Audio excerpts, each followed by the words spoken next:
Let's talk about the Afghan unrest now. And 10 days ago, this is what the BBC published. After 20 years of war, foreign forces are pulling out of Afghanistan following a deal between the US and the Taliban militants they removed from power back in 2001. The country's hardline former rulers have quickly gained territory in recent weeks from Afghan army soldiers who are now being left to protect a fragile government. The Taliban also made a pledge for national peace talks, but many fear a worsening civil war remains the likely outcome. Let's understand the situation more. We are joined by Poeta Kazan, independent geopolitical analyst. He worked with Amnesty International, the World Bank and the UN, and most recently with Crisis Group on Conflict Prevention and Resolution. Thank you very much, sir, for your time here on Joy News Prime. Let's take a look at the humanitarian needs, the increasing numbers of internally displaced persons amidst COVID-19, the conflict and the drought as well. Yes, indeed. No, thank you very much for having me. I mean, it's difficult to really know where to begin with this the situation.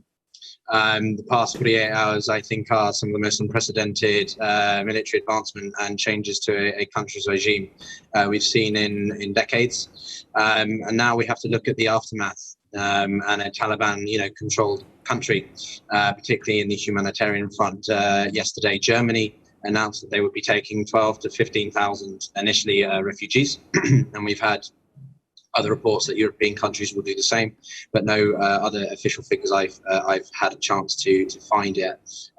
During the conflict itself, there was about 250, 300,000 Afghans who were displaced, including about 120 who fled to Kabul as the Taliban advanced. As of now, it's going to be difficult to ascertain really, how many people will want to flee, how many people were able to flee given the events yesterday at Kabul airport, and yeah, there's also the arrangement with the United States and other allies to help withdraw Afghan individuals who were interpreters and translators during the war. So a lot of elements here, a lot of things to come.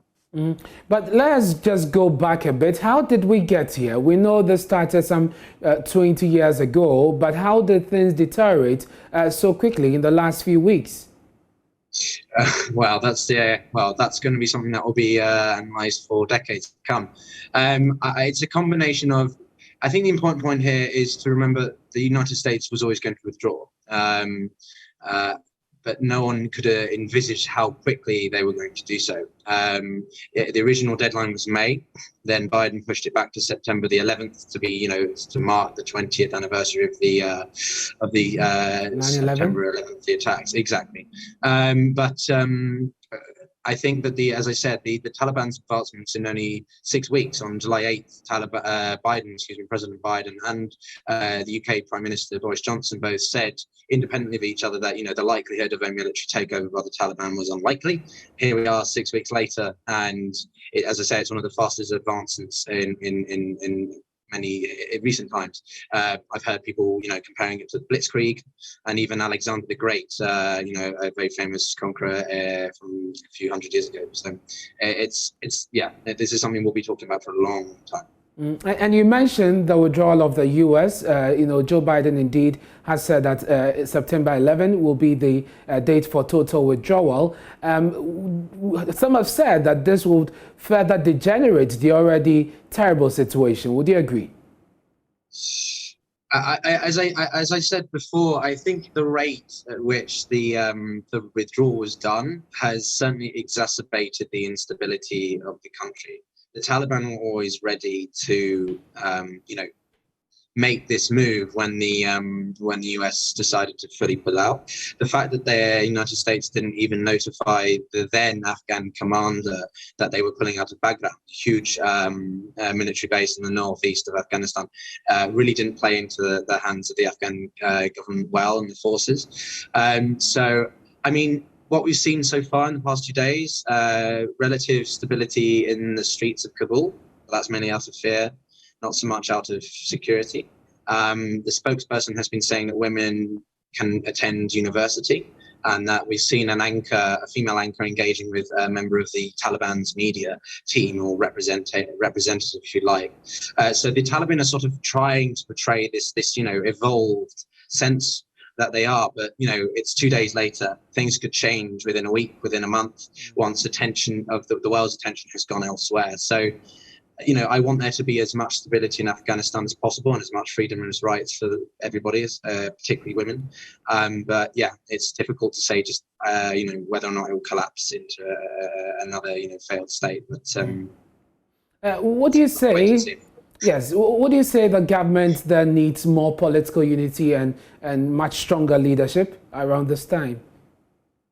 Well, the Afghan government isn't really existent anymore. The existing Afghan government under Ashraf Ghani is no longer. Ashraf Ghani has left the country, as far as reports say, and is supposedly in Uzbekistan. There are discussions. I've heard rumors that there was like a resistance force being built up by the vice president, and that he should be caretaker president, is something I read a couple of hours ago. So there are movements going on. Sorry, please. Yes, go ahead, please. No, it's sorry, my connection's a little bit laggy maybe, but no, I think that the Taliban's power structure, as we see it, is going to be hugely important in this. They have the political commission in Qatar, which they didn't have 25 years ago. And the fact that China and a couple of other countries have already recognized the Taliban as the replacement government is a significant step. So yeah, that's I can go into more if you like, but that's a brief overview, because, as I say, things are changing by the hour. And back to the issue of the withdrawal of the the troops by the US, do you think that they actually undermine the capability of the Afghan army soldiers? To some extent, yes. As I said, I think the fact that the United States didn't tell the a senior member of the Afghan government army that they were pulling out of the most important military base in the whole country, other than maybe a couple in Helmand province, is significant. And I mean, a lot of the responsibility rests with the countries that invaded Afghanistan to try and remove the Taliban in the first place. This, discussions are going to be held about this, about whose fault it is. But we have to consider the fact that the Afghan forces were not either willing to fight, or the level of corruption, desertification. These are all questions that the United States and allies did come into the country and try their best to equip the forces, with equipment, artillery, and training. And now we've seen the entire country fall. And they had 300,000 forces to the supposed Taliban's forces of about 80,000. So responsibility must be held at both doors, I think. Interesting. Now, just as we wrap up on this point, what can you tell us about the Doha peace process? Oh goodness, that is a good question. Well, the Doha peace process, Doha agreement was, the eventual agreement that was established by the United States and the Taliban, which came into effect February 2020. But it took a good year and a bit to get it established.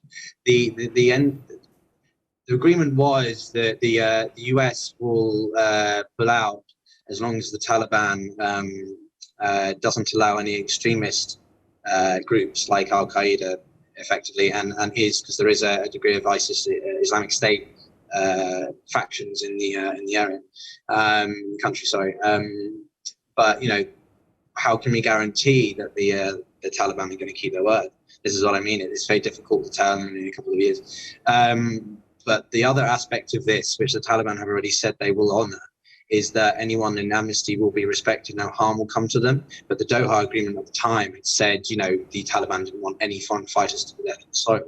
The fact that the Taliban have so quickly taken the country and now already basically running it now, I think has meant they surprised themselves, I think. So they're having to sort of land on their feet a bit and say, look, okay, foreign fighters can be here to a certain extent, but if you leave quickly. That's more my personal feeling at the moment, not based on too much evidence, but just using a bit of common sense there. So we'll have to see.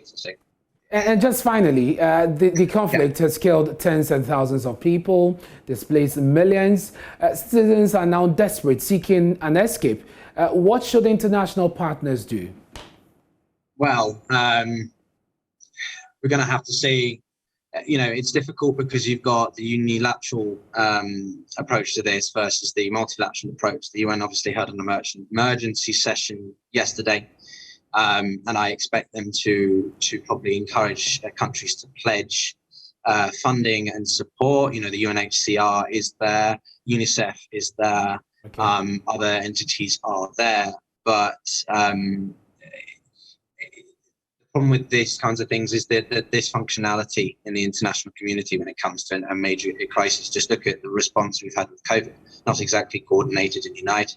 COVAX is still poorly utilized in poorer regions of the world. So I think you're going to see a leading role from the immediate neighboring states because they're the ones where obviously they'll be receiving the brunt initially of many refugees.